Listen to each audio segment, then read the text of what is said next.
بسم اللہ الرحمن الرحیم۔ اردو میں آج کا جو ہمارا سبق ہے وہ اسم اشارہ کی اقسام کے حوالے سے ہے۔ پہلا دیکھیں، اشارہ قریب اور اشارہ بعید، یعنی اسم اشارہ کی دو اقسام ہیں، اشارہ قریب اور اشارہ بعید۔ نمبر 1، اشارہ قریب۔ بعض ایسے کلمے ہیں جو قریب کے کسی شخص، جگہ یا چیز کی طرف اشارہ کرتے ہیں، ان کو اسم اشارہ قریب کہتے ہیں۔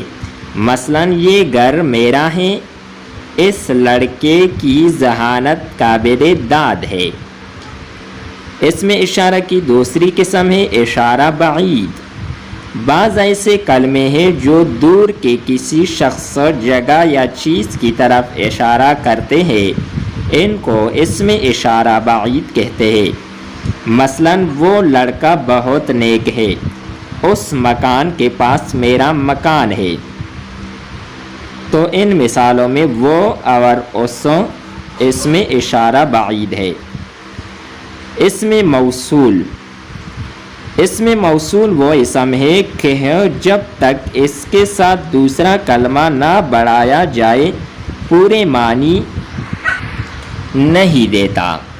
مثلا جو محنت کرے گا وہ پاس ہوگا، جس نے نیکی کی اس نے بدلہ پایا، جیسا کرو گے ویسا بھرو گے۔